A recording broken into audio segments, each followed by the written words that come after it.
Tonight on KGW News, streetcar versus the Max. But these types of collisions are very rare. The two things investigators say could have caused these trains to collide. Plus, there were a lot of people, hugging each other. People were tearing up. Passengers described tense moments inside PDX after a woman opened fire. Then, I think other school districts are looking at this, and I think it's a dangerous precedent to set. How some Oregon Republicans are now trying to stop future strikes by teachers. And later, leaders put a shine on the Rose City. See for yourself, experience the city again. It's magical. The new holiday festivities they hope will draw more people downtown. Good evening, everyone. Let's get right to breaking news on Capitol Hill, where lawmakers have averted a government shutdown. Tonight, the Senate approved a funding package that gets the country through the next couple of months. The spending bill does not include the White House's $100+ billion request for wartime aid for Israel and Ukraine, as well as humanitarian funding for Palestinians. Lawmakers are likely to turn their attention more fully to those requests after the Thanksgiving holiday. The package now heads to President Biden's desk. Thanks so much for joining us. I'm David Molko. Now to the Portland teacher strike, and there are a lot of developments to get to tonight, including what the district characterizes as momentum. Classes are called off again Thursday. That's day 10 for students as the two sides continue to negotiate. Though there is news tonight of tentative agreements. At a briefing a few hours ago, PBS officials announced a new contract proposal. It includes some areas where they appear to have reached a compromise with the union, but they admit the bigger elements are still left to tackle.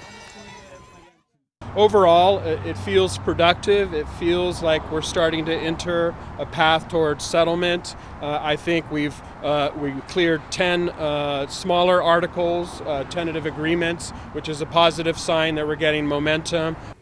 That's some good sentiment there. The teachers union says the two sides remain far apart on class sizes, cost of living raises, and mental health support. But they said the district's latest proposal included, in their words, small improvements. And as the strike stretches into week 3, teachers are also now losing their health coverage. PPS says it is cutting their December benefits because they have worked less than half the days they were scheduled to work in November. One McDaniel High educator is especially worried about a gap in coverage. She has a 4-year-old recovering from brain surgery. I was expecting to not have to deal with that right now. I was expecting for them to have integrity and imagination for us to keep our benefits the way that they were. So here's what's going to happen. The statewide teachers union is now promising to help cover the cost of COBRA for educators to help extend those benefits while they remain on the picket lines. Meanwhile, some Oregon lawmakers are working on a plan to put a stop to teacher walkouts statewide, at least during school hours. Catherine Cook spoke with one of the lawmakers leading that charge. Catherine. David, the 3 Republican lawmakers behind the effort all live hours away from the Portland area, but they've been watching the strike closely. They say PPS is the gold standard for how not to run a school district, and that it's time they be held accountable. We need to honor our children and their time for their education. State Representative Christine Goodwin lives in Southern Oregon, and yet she's invested in the Portland teachers strike. I think other school districts are looking at this, and I think it's a dangerous precedent to set. Goodwin believes the price that PPS kids are paying now could have statewide implications in the future, especially given the instruction time students lost during COVID. On Wednesday, Goodwin and 2 other Republican lawmakers announced plans to introduce a bill next season. It would limit teachers' unions from walking off the job on school days. Many states, including Washington, have similar laws, though they're not typically enforced. It is really an important topic for our state to consider and honor the children's education, and this is their time in school. This should not be a time for unions to play their games with education. Wednesday marked the 9th day that 44,000 kids missed school because of the teacher strike. McDaniel Sr. Elle Hansen is out there with them most mornings. The goal for me is to become an educator in the future, and so to support these teachers means that I'm supporting a cause that I really believe in. I'm supporting the education of my fellow peers. Elle does point to some challenges, like applying for scholarships at home alone. So it's not easy, though our teachers have set us up for success without them necessarily being able to help us due to the strike. The teachers union and the district have made some progress on issues like planning time, but several sticking points remain. Teachers are still fighting for higher pay and smaller class sizes. They're also demanding better working conditions. Late Wednesday afternoon, the city of Portland announced plans to help address the latter. In a joint statement, Mayor Ted Wheeler and Commissioner Carmen Rubio said they would fast-track $19.9 million to improve Portland Public Schools buildings and infrastructure. The money comes from the Portland Clean Energy Fund. In a statement, Mayor Wheeler said, quote, "I appreciate the dedication PPS and PAT have shown remaining at the bargaining table, which demonstrates their commitment to reaching a resolution. These resources will bolster the package PPS, PAT agree to, improving school conditions to benefit both teachers and students." And tonight, school board member Julia Brim-Edwards noted that that $20 million capital fund was included in the latest proposal settlement offer that the district made tonight. David? Catherine Cook in the newsroom tonight. Thank you, Catherine. Stay with KGW for the latest on the Portland teacher strike, however long it lasts. You can catch up on our past coverage and look for updates on KGW.com and streaming on KGW+. Well, now to an update on the crash between a MAX train and streetcar this morning in Portland's Lloyd district. TriMet says MAX lines are back in service after the collision sent 2 people to the hospital and disrupted transit for much of the day across the city. Drone video will show you how severe the damage was to the trains on Northeast Holiday and 7th. The driver of the streetcar, that's the one on the left there, who had to be extricated, and a passenger were taken to the hospital, both with minor injuries. No one on the MAX train was hurt. It's wild, especially in this neighborhood. It's usually so quiet. So it's kind of like exciting for this building. Everybody was down, trying to check out what was going on. Well, the sheriff's office told us there could only be a couple of things that went wrong. Either the signals malfunctioned or it was operator error. TriMet said video on board both the MAX and streetcar will help them figure that out. I'm glad I wasn't here last night, that's for sure. I'm praying for the people that were here that are probably traumatized by the whole thing. Well, some terrifying moments at PDX when authorities say a woman began shooting near a security checkpoint with the sound of gunfire late last night, sending passengers and workers running for cover. Fortunately, no one was hurt, and the suspected shooter is now in custody. Ashley Grams has the latest.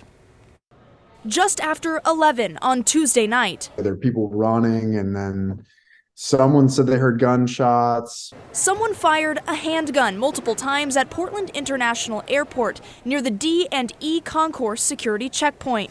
There was about 6 or 8 TSA people who came rushing towards us, and actually in loud voices, and I would qualify it as yelling, saying, go back, active shooter.